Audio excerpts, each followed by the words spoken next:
Welcome to News Analysis. This video forms fourth part of the series on comparisons of National Education Policy 2020 with that of 1986 and 1968. The theme of this video is vocational education. So starting with the 1966 Quatari Commission report, which formed the basis for 1968 policy.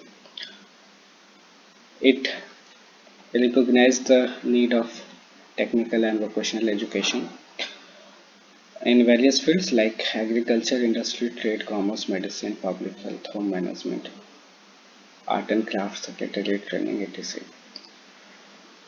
The presentation of this video, I'm saying to the viewers that please look into the scrolling text and bear with me. This is a long text and you people have really to look into the and read the text actually to understand the whole thing. I'll be saying a much less thing, only the main points which are highlighted here.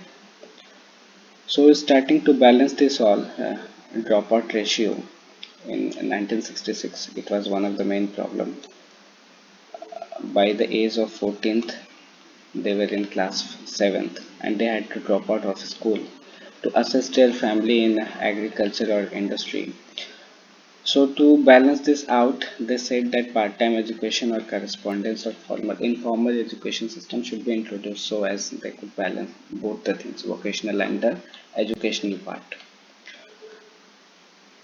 Part-time courses at lower secondary stages focused on agriculture or focused only for girls. Then at higher secondary stage focused on part-time courses like those similar to full-time course focused on agriculture, industry, or especially for girls or self-employed.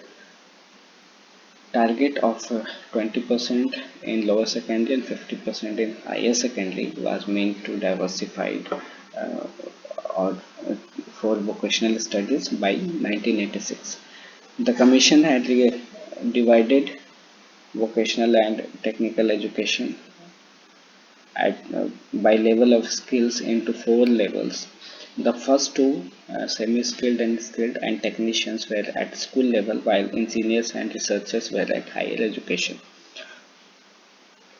At the lowest stage, from class 7 to 8, who would leave the class, ITI training or some industrial training was to be given. Then at because they would they will join the family business or their own small scale industry or trade. So for them, full-time or part-time courses were to be introduced. Um, Girls were to be given home science education. At higher secondary stage, they recommended a 6 month or 3 year certificate and diploma courses that would make them available for or ready for the health, commerce, administration, small scale or services industries. They also recommended a central grant for vocational education, following citing the example of Smith-Hughes Act of 1917 of US. It was a very successful program which was successful in giving salaries to teachers of agriculture, home economics, trade and industry and distributive occupations. And over a period of 40 years, the enrollment ratios really increased in the US at that point of time.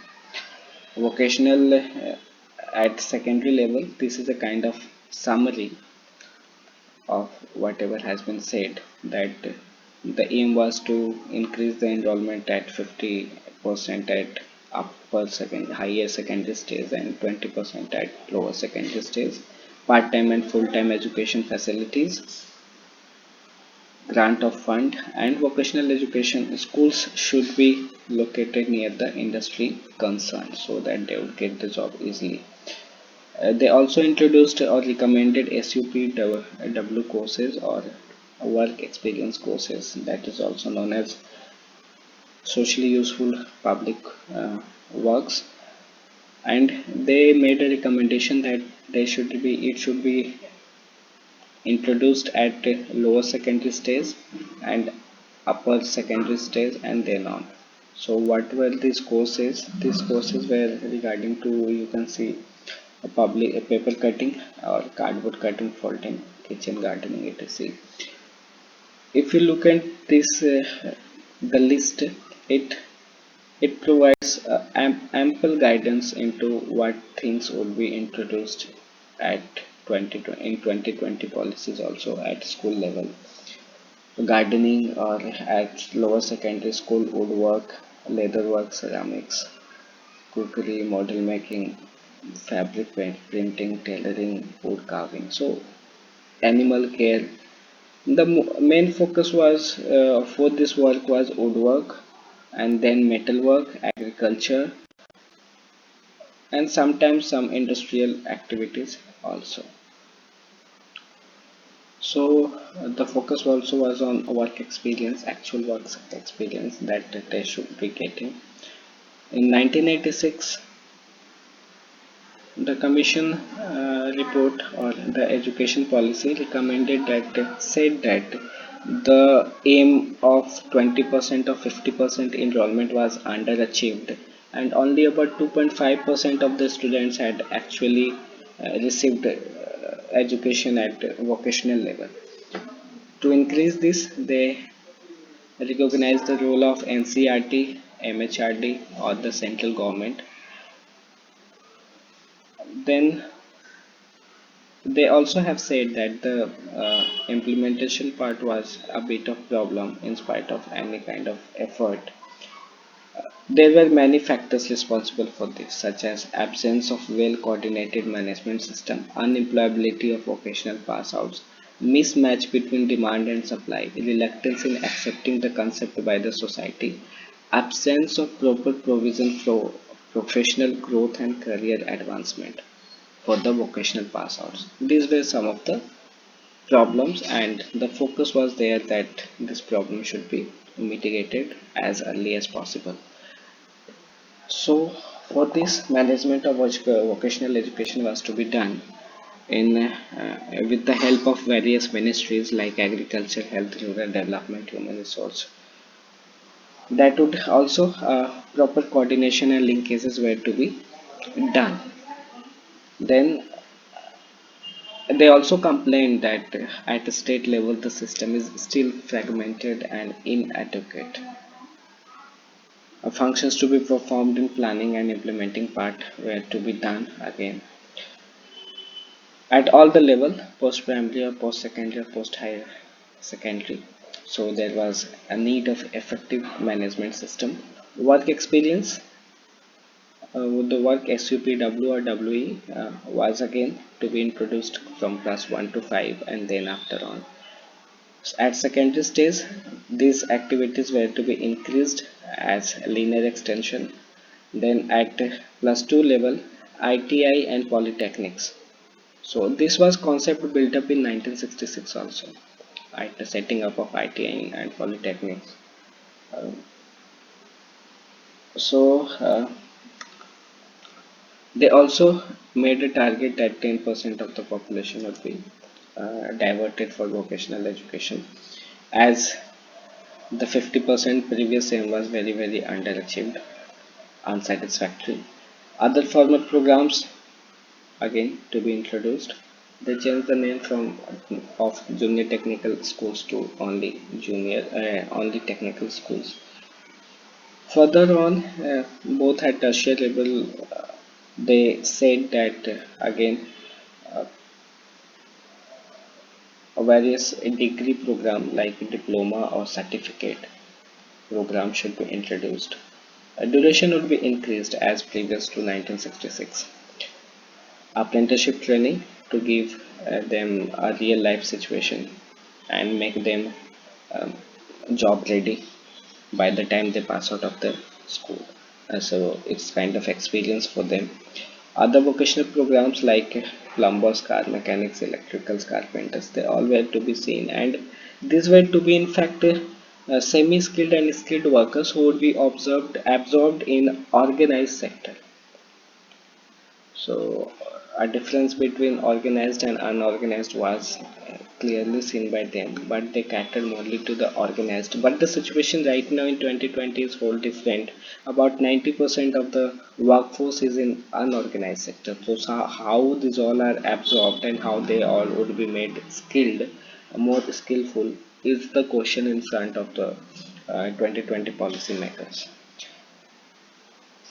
They also sought the help of various educational programs and institutes. So, uh, as we already know that 1986 policy was mainly related to the equality. So, especially needed like handicapped and disabled persons were also kept at the epicenter of this program, at the focal point of this program. They demanded that more institutions should be set up, so at the state level, at central level, so as that would be a kind of more organized form, and linkages could be there though, so they could get job easily in the market at various industries or at various opportunities.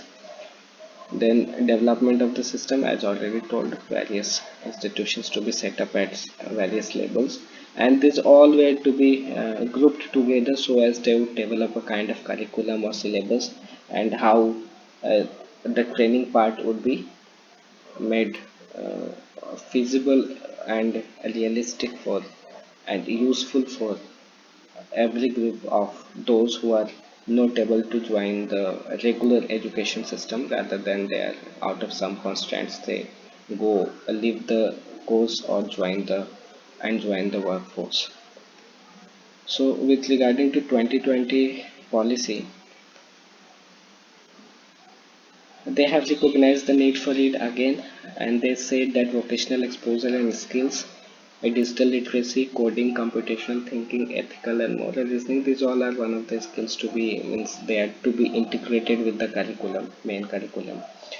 Uh, Going through this, they also again say that uh, in their 4.26 system, that section from class 6 to 8, survey hands-on experience of sampling of important vocational crafts such as carpentry, electric work, metal work, gardening, pottery.